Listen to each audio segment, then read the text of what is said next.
నమస్తే 9 తెలంగాణ న్యూస్ కి స్వాగతం. Osmania university department of genetics ఆధ్వర్యంలో exploring drosophila a workshop on model organism అనే అంశంపై 2 రోజుల క్రితం జాతీయ వర్క్షాప్ ను నిర్వహించారు. వర్క్షాప్ కు Osmania university VC professor Kumar ముఖ్య అతిథిగా హాజరై మాట్లాడారు. డ్రోసోఫిలా వల్ల మానవ శరీరంలో వచ్చే రోగాలు, దానికి చేసే చికిత్సా పద్ధతుల గురించి ప్రధానంగా ఈ వర్క్షాప్ ను నిర్వహించడం జరిగిందన్నారు. దేశంలో దీనిపైన చేసిన పరిశోధనలు గాని పరిశోధకులు చేసే ల్యాబొరేటరీలు తక్కువగా ఉన్నాయని అన్నారు. ఈ పరిశోధనలు చేయడానికి అవసరమైన ల్యాబొరేటరీలు ఇన్ఫ్రాస్ట్రక్చర్ ఉస్మానియా యూనివర్సిటీకి అందిస్తుందని పేర్కొన్నారు. మారుతున్న కాలానికి అనుగుణంగా విద్యార్థులు నూతన పరిశోధనల వైపు దృష్టి సారించాలని సూచించారు. ఉస్మానియా యూనివర్సిటీలో కాన్ఫరెన్స్లు, సెమినార్లు ఒక పండుగ వాతావరణం నెలకొందని అన్నారు. Genetics 2 day seminar workshop conduct చేస్తున్నారు. Exploring drosophila a workshop on model organism. So మా తెలుగులో మోడల్ ఆర్గానిజం అంటే ఈ డ్రోసోఫిలాలో ఉన్న జీన్స్ 70% ఆఫ్ జీన్స్ హ్యూమన్లో కూడా, మనుషులలో కూడా ఉంటాయి. సో అది ఈజీగా చేయడానికి, ఎక్స్పెరిమెంట్స్ చేయడానికి ఈజీగా ఉంటుంది కాబట్టి ఇది మోడల్ ఆర్గానిజం అని అంటున్నాము. సో మనుషులలో ఏవైనా డిజీజెస్ వస్తే, neurological diseases, cancers etcetera, so దానికి పరిశోధనకి ఈ మోడల్ ఆర్గానిజమ్స్ని యూజ్ చేస్తాము.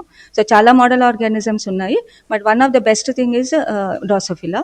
సో ఈ డ్రోసోఫిలా మీద మన ఇక్కడ research work department of genetics establish కాకముందు నుంచి స్టార్ట్ అయింది. The founder member is OS Reddy గారు. సో ఆయన 1960లోనే దీని మీద రీసెర్చ్ స్టార్ట్ చేశారు. సో సైన్స్లో నేచర్ లెటర్స్లలో ఆయన పరిశోధనలు చేసి అప్పుడే ఆయన అందులో ప్రచురితమైనవి, పబ్లిష్ అయినవి ఆర్టికల్స్. సో అప్పటి నుంచి దాని తర్వాతనే డిపార్ట్మెంట్ ఆఫ్ జెనెటిక్స్ ఆవిర్భావం అయ్యింది. So Homi J Bhabha and atomic energy chairperson అప్పుడు ఆయన సహకారంతో డిపార్ట్మెంట్ ఆఫ్ జెనెటిక్స్ అనే department exclusively devoted to the discipline of genetics in teaching and research దానికి ఆవిర్భవించింది.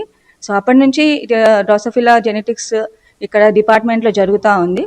సో ఇది మోడల్ ఆర్గానిజం లాగా ఇంకా పైకి తీసుకురావడానికి ఈ వర్క్షాప్ని కండక్ట్ చేస్తున్నాము. సో మెనీ స్టూడెంట్స్కి అవేర్నెస్ కలిగించడానికి, సో దట్ వాళ్ళు ఫ్యూచర్లో దీని గురించి ఆలోచించి ఇంకా దీనిలో పరిశోధన చేయాలనే ఉద్దేశంతో ఈ వర్క్షాప్ కండక్ట్ చేయబడింది. 2 days national workshop on drosophila అనే టాపిక్ పైన వాళ్ళు కండక్ట్ చేయడం జరిగింది. ఈ పర్టికులర్ టాపిక్ ఏంటంటే ముఖ్యంగా ఈ డిసీజెస్ యొక్క రీజన్స్ను ఐడెంటిఫై చేయడంతో పాటు ట్రీట్మెంట్ మెథడ్స్ కూడా సజెస్ట్ చేస్తుంది. ఇది ఇండియాలో కొంచెం తక్కువగా ఉన్నది. దీనిపైన రీసెర్చ్ కావచ్చు, ల్యాబొరేటరీస్ కావచ్చు.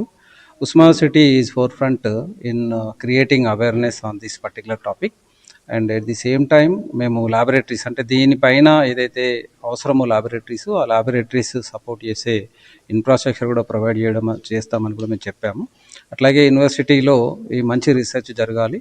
దీంట్లో ఈ పర్టికులర్ ఏరియాలో ఏదైతే అంటే గ్యాప్స్ ఉన్నాయో ఈ గ్యాప్స్ అన్ని కూడా ఐడెంటిఫై చేసి మా స్టూడెంట్స్ను అంటే ప్రాపర్గా అంటే రీసెర్చ్లో వాళ్ళను ఇన్వాల్వ్ చేసి ముందు సొసైటికల్ డిసీజెస్ రకరకాలుగా అంటే రీజన్స్ ఇవన్నీ కూడా ఐడెంటిఫై చేసి వాళ్ళకు best of the best treatment methods కూడా మేము కనుక్కుంటామని చెప్పేసి మేము ఈ యొక్క మీడియా ద్వారా తెలియజేస్తున్నాం.